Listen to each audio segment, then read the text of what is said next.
Hi, ನಾನು ಸೌಜನ್ಯ, ಉತ್ತರ ಕರ್ನಾಟಕ ಧಾರವಾಡದವಳು. ಇವತ್ತು ನಾನು ಬಾಳೆಹಣ್ಣನ್ನು ಉಪಯೋಗಿಸ್ಕೊಂಡು ಯಾವ ರೀತಿ ಶಿರಾ ಮಾಡೋದಂತ ಹೇಳ್ತಾ ಇದ್ದೀನಿ. ಬನಾನಾ ಶಿರಾ ಯಾವ ರೀತಿ ಮಾಡೋದಂತ ಹೇಳ್ತಾ ಇದ್ದೀನಿ. ಅದಕ್ಕೆ ಬೇಕಾಗಿರೋ ಸಾಮಗ್ರಿಗಳೆಂದರೆ 1 ಕಪ್ನಷ್ಟು ಬಾಂಬೆ ರವೆ ಹಾಗೂ 1 ಕಪ್ನಷ್ಟು ಸಕ್ಕರೆ ಹಾಗೂ 2 ಕಪ್ನಷ್ಟು ಹಾಲು ತೆಗೆದುಕೊಂಡಿದ್ದೀನಿ, ಹಾಗೂ ಸ್ವಲ್ಪ ಡ್ರೈ ಫ್ರೂಟ್ಸ್ ಮತ್ತು ಅರ್ಧ ಕಪ್ನಷ್ಟು ತುಪ್ಪ ಮತ್ತು 2 ಬಾಳೆಹಣ್ಣು ಫ್ರೆಶ್ ಆಗಿರಬೇಕು. ನಾನಿಲ್ಲಿ ಏಲಕ್ಕಿ ಬಾಳೆಹಣ್ಣು ತೆಗೆದುಕೊಂಡಿದ್ದೀನಿ. ನಿಮ್ಮ ಮನೆಯಲ್ಲಿ ಯಾವುದಿದೆಯೋ ಅದನ್ನು ಯೂಸ್ ಮಾಡ್ಬೋದು. ಹಾಗೂ ಸ್ವಲ್ಪ ಒಂದು 5-6 ತುಳಸಿ ಎಲೆಗಳು ಹಾಗೂ ಏಲಕ್ಕಿ ಪೌಡ್ರ್ ಸ್ವಲ್ಪ. ಈಗ ಮಾಡೋ ವಿಧಾನವನ್ನು ನೋಡೋಣ ಬನ್ನಿ. ಈಗ ಪ್ಯಾನನ್ನು ಹೀಟ್ ಮಾಡಿದ್ದೀನಿ. ಅದರಲ್ಲಿ ಸ್ವಲ್ಪ ತುಪ್ಪ ಹಾಕಿ ನಾನು ಡ್ರೈ ಫ್ರೂಟ್ಸನ್ನು ಚೆನ್ನಾಗಿ ಫ್ರೈ ಮಾಡ್ಕೋತೀನಿ. ನಿಮ್ಮ ಇಷ್ಟದ ಪ್ರಕಾರ ನೀವು ಡ್ರೈ ಫ್ರೂಟ್ಸನ್ನು ಹಾಕ್ಕೋಬೋದು. ನಾನಿಲ್ಲಿ ಗೋಡಂಬಿ ಮತ್ತು ಒಣ ದ್ರಾಕ್ಷಿಯನ್ನು ಯೂಸ್ ಮಾಡಿದ್ದೀನಿ. ಸೊ ಇದು ಸ್ವಲ್ಪ ಮೀಡಿಯಮ್ ಫ್ಲೇಮ್ದಲ್ಲಿನೇ ಡ್ರೈ ಫ್ರೂಟ್ಸನ್ನು ಚೆನ್ನಾಗಿ ತುಪ್ಪದಲ್ಲಿ ಹುರಿದುಕೊಂಡು ಪಕ್ಕಕ್ಕೆ ಒಂದು ಪಾತ್ರೆಗೆ ಎತ್ತಿಟ್ಟುಕೊಳ್ಬೇಕು. ಅದೇ ಪ್ಯಾನ್ಗೆ ನಾನು ಮತ್ತಷ್ಟು ತುಪ್ಪನ ಹಾಕಿ ಬಾಂಬೆ ರವೆ 1 ಕಪ್ನಷ್ಟು ಬಾಂಬೆ ರವೆ ತೆಗೆದುಕೊಂಡಿರ್ತೀವಲ್ಲ ಅದನ್ನು ಚೆನ್ನಾಗಿ ಮೀಡಿಯಮ್ ಫ್ಲೇಮ್ದಲ್ಲಿನೇ ಫ್ರೈ ಮಾಡ್ಕೋಬೇಕು.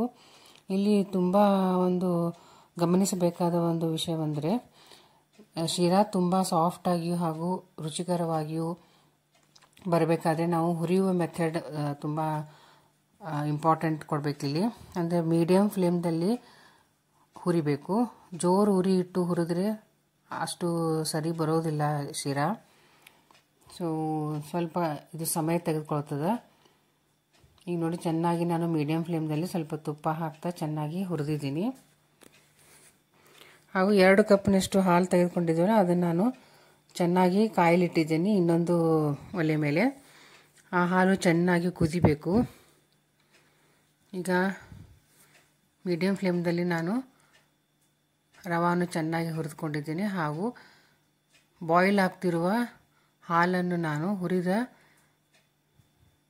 ರವಾದಲ್ಲಿ ಮಿಕ್ಸ್ ಮಾಡ್ಕೊಳ್ತಾ ಇದ್ದೀನಿ ನೋಡಿ. ಈಗ ಫ್ಲೇಮ್ ತುಂಬ ಲೋ ಇರಬೇಕು, ಇಲ್ಲಾಂದರೆ ಗಂಟು ಆಗ್ತದೆ ಶಿರಾ. ಈ ರೀತಿ ಒಮ್ಮೆ ಚೆನ್ನಾಗಿ ಕಲಿಸ್ಕೋಬೇಕು. ಇಲ್ಲಿ ಮುಖ್ಯವಾಗಿ ಅಳತೆ ಅಂದರೆ 1 ಕಪ್ನಷ್ಟು ರವೆ, 1 ಕಪ್ನಷ್ಟು ಸಕ್ಕರೆ ಹಾಗೂ 2 ಕಪ್ನಷ್ಟು ಹಾಲು ತೆಗೆದುಕೊಂಡಿದ್ದೀನಿ. ಈ ಅಳತೆ ಕರೆಕ್ಟ್ ಪ್ರಮಾಣ ಇರಬೇಕು. ಈಗ ನಾನು ಸಕ್ಕರೆಯನ್ನು ಹಾಕಿ ಮತ್ತೆ ಚೆನ್ನಾಗಿ ಇದನ್ನು ಕಲಿಸ್ಕೋತೀನಿ. ಆಮೇಲೆ ಇದರಲ್ಲಿ ಡ್ರೈ ಫ್ರೂಟ್ಸ್ ಮತ್ತು ನಾನು ಹುರಿದುಕೊಂಡಿರುವಂಥ ಡ್ರೈ ಫ್ರೂಟ್ಸ್ ಮತ್ತು ಏಲಕ್ಕಿ ಪೌಡ್ರನ್ನ ಹಾಕಿ ತುಳಸಿ ಎಲೆಗಳನ್ನು ಹಾಕಿ ಮುಚ್ಚಿಡ್ತೀನಿ. ಅದು ವಿಡಿಯೋ ಸ್ಕಿಪ್ ಆಗಿದೆ ಸ್ನೇಹಿತರೆ, ಕ್ಷಮಿಸಿ. ಈಗ ನೋಡಿ, ನಾನು ಎಲ್ಲ ಪದಾರ್ಥಗಳನ್ನು ಮಿಕ್ಸ್ ಮಾಡಿದ್ದೀನಿ. ಈಗ ರುಚಿಕರವಾದ ಹಾಗೂ ತುಂಬ ಸ್ವಾದಿಷ್ಟವಾದ ಶಿರಾ ರೆಡಿಯಾಗಿದೆ. ಬನಾನಾ ಶಿರಾ ರೆಡಿಯಾಗಿದೆ ತಿನ್ನಲಿಕ್ಕೆ. ಇದರಲ್ಲಿ ನಾನು ಕಟ್ ಮಾಡ್ಕೊಂಡಿರೋ ಬನಾನನ್ನು ಸೇರಿಸಿದ್ದೀನಿ. ಅದು ವಿಡಿಯೋ ಸ್ಕಿಪ್ ಆಗಿದೆ. ಸೊ ಸಕ್ಕರೆ ಹಾಕಿದ ಮೇಲೆ ನಾವು ಎಲ್ಲ ಪದಾರ್ಥಗಳನ್ನ ಹಾಕ್ಕೋಬೇಕು. ರವೆ ಹುರಿದ ಮೇಲೆ ಸಕ್ಕರೆ ಹಾಕ್ತೀವಲ್ಲ, ಆಮೇಲೆ ನಾವು ಡ್ರೈ ಫ್ರೂಟ್ಸ್, ಬನಾನಾ ಹಾಗೂ ತುಳಸಿ ಎಲೆಗಳನ್ನು ಹಾಗೂ ಏಲಕ್ಕಿ ಪೌಡ್ರ್ ಹಾಕಿ ಚೆನ್ನಾಗಿ ಮಿಕ್ಸ್ ಮಾಡಿ 1 ನಿಮಿಷ ಅದನ್ನು ಒಮ್ಗೊಳಗೆ ಬಿಡಬೇಕು. ಆಮೇಲೆ ರುಚಿಕರವಾದ ಶಿರಾ ರೆಡಿ ಆಯಿತು. ಇದನ್ನು ನಾನು ಸರ್ವಿಂಗ್ ಪ್ಲೇಟಿಗೆ ಸರ್ವ್ ಮಾಡಿದ್ದೀನಿ. ನೀವು ಒಂದ್ಸಲ ಈ ರೀತಿ ಟ್ರೈ ಮಾಡಿ ನೋಡಿ. ತುಂಬ ಕ್ವಿಕ್ಕಾಗಿ ಈಸಿಯಾಗಿ ಮಾಡಿದಂಥ ಶಿರಾ ನೋಡಿ ಸ್ನೇಹಿತರೆ.